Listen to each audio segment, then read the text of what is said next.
Hello friend, সবাই কেমন আছো? আশা করি সবাই ভালো আছো। আমাকে অনেক দিন পর তোমরা দেখতে পাচ্ছ। সবার কাছে আমি সরি চাইছি, কারণ আমি আমার কিছু প্রবলেমের জন্য ইউটিউব চ্যানেলটা আমার লক হয়ে গেছিলো। তো আবার পেয়েছি আমার ইউটিউব চ্যানেলটা, আবার ভিডিওটা কন্টিনিউ করার চেষ্টা করছি। সবাই সাপোর্ট করো আগের মতো। আশা করি সবাইকে ভালো লাগবে। আমি নতুন নতুন কন্টেন্ট ক্রিয়েট করবো এবারে।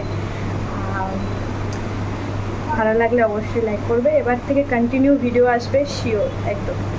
সবাই লাইক করো, কমেন্ট করো, শেয়ার করো, সাবস্ক্রাইব করো। বিশেষ করে সাবস্ক্রাইবটা করেছেও। এখনও মতন টাটা, ভিডিওটা দেখো সবাই। তো আজকে মা বলেছিল মাংস রান্না করতে, তো আমিও এবার আজকের দিনটা মাংস রান্না করব। মাকে বললাম আমি মাংস রান্না করব, তো চলো রান্না করি। মা ফার্স্টেই লঙ্কার গুঁড়ো, তেল আর হলুদ গুঁড়ো মাংসটার মধ্যে আর একটু নুন দিয়ে মিক্স করে রেখেছিল, ভালো করে মাখিয়ে রেখেছিল মাংসটাকে। মাংসের কাটার জন্য আলু কাটা হয়ে গেছে, তারপরে একটু নুন দিলাম, নুন দেওয়ার পরে একটু হলুদ গুঁড়ো দিলাম, দিয়ে মিক্স করলাম। মিক্স করার পরে একটা গ্যাসের মধ্যে কড়াইটা বসিয়ে দিলাম। তেল খুব গরম হয়ে যাওয়ার পরে আলুটা ছেড়ে দিতে হবে। তারপর আলুটাকে নাড়িয়ে চাড়িয়ে ঢাকা দিয়ে দিতে হবে। তারপরে শিলের মধ্যে আমি রসুনটা পেস্ট করে নিয়েছি, কারণ শিলের বাটা একটা আলাদাই টেস্ট থাকে, সবাই জানো। তো সুন্দর করে আমি পেস্ট করে নিলাম। তার মধ্যে আদা রসুন সব একসাথে পেস্ট করে নিয়েছি। তারপরে আদাটা পেস্ট করতে করতে দেখলাম আলুটাও ভাজা হয়ে এসছে, তো আলুটাও নামিয়ে দিলাম।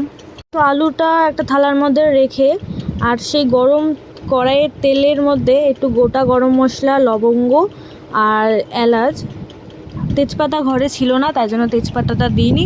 তাই জন্য এই কটা মশলা দিয়েই ফার্স্টে গরম তেলের মধ্যে ছেড়ে দিলাম। গরম মশলা, লবঙ্গ এইসব দিলে মাংসর মধ্যে খুব সুন্দর গন্ধ বেরায়। তারপরে এক মুঠো পেঁয়াজ নিয়ে মাংসর মধ্যে একটু দিয়ে দিলাম, কারণ মাংসটার মধ্যেও মাখাবো। তারপরে যতগুলো পেঁয়াজ ছিল সব কড়াইয়ের মধ্যে ঢেলে দিয়েছি। কড়াইয়ের মধ্যে ঢেলে দেওয়ার পরে নুন, টমেটো দিয়ে রসুন আর আদার পেস্টটা দিয়ে দিলাম। ভালো করে আগে কষাতে হবে এটা, যাতে রসুনে যাতে না গন্ধ বেরায়। আর এখানে সবাই ভাবতে পারো এখানে হলুদটা কেন দিলাম না, হলুদ লঙ্কার গুঁড়ো কেন দিলাম না। কারণ হলুদ লঙ্কার গুঁড়ো মাংসের মধ্যে অলরেডি দেয়া ছিল, তাই জন্য মাংসটাকে পেঁয়াজটার সাথে ভালো করে মিশিয়ে মিক্স করে তারপরে একটু লাল লাল হয়ে যাওয়ার পরে ঢেলে দিতে হবে কড়াইয়ের মধ্যে মাংসটা। তারপরে কিচ্ছু না, ব্যাস আর কিচ্ছু করতে হবে না। এখানে পরিমাণ মতন ফার্স্টে একটু নুন দিতে হবে, কারণ নুনটা তো একটু কষলে জল ঢাললে তো একটুখানি কমে যায় নুনটা, আর একটু কম দিয়েছিলাম আমি ওখানে নুন, তাই জন্য নুনটা আমি দিয়ে দিলাম। আর একটু লঙ্কার গুঁড়ো দিয়ে দিলাম। তারপরে একটুখানি হলুদ দিয়ে দিলাম যাতে একটু কালার হয়। একটুখানি দেয়াই ছিল, আগেই দেয়া ছিল, তারপরে একটুখানি দিয়ে দিলাম। তোমরা যদি পারো তো তোমরাও দিতে পারো। তারপরে একটু নাড়িয়ে চাড়িয়ে কষতে মাংসটা রেডি হয়ে যাবে। তারপরে একটু ঢাকা দিয়ে ভালো করে সুন্দর করে মাংসটাকে ভালোভাবে করতে হবে। দেখতে পাচ্ছ তোমরা সবাই মাংসের জল ছেড়ে গেছে, তার মানে মাংসটা তার জলের মধ্যেই সেদ্ধ হয়ে গেছে। অতটাও খাটনি হবে না, যদি সুন্দরভাবে কষাতে পারো তাহলে অবশ্যই মাংসটা সুন্দর খেতে লাগবে। আর অনেকক্ষণ ধরে কষাতে হবে। আর মাংসটা কিন্তু ওই ছিবড়া ছিবড়া টাইপের থাকবে না, সফট টাইপের থাকবে। তারপরে কষানোর পরে যখন অনেকটা কষে যাবে, যখন জল ঢালার যখন সময় আসবে, তখন একটুখানি চিনি দিতে হবে। বেশি একদম চিনি দেওয়া দরকার নাই, একটুখানি চিনি দেবা, যাতে টেস্টটা যাতে একটু সুন্দর আসে আর কালারটাও যাতে হয়। তারপরে একটু চিনি দেওয়ার পরে একটু নাড়িয়ে চাড়িয়ে তারপরে আলুগুলো দিতে হবে।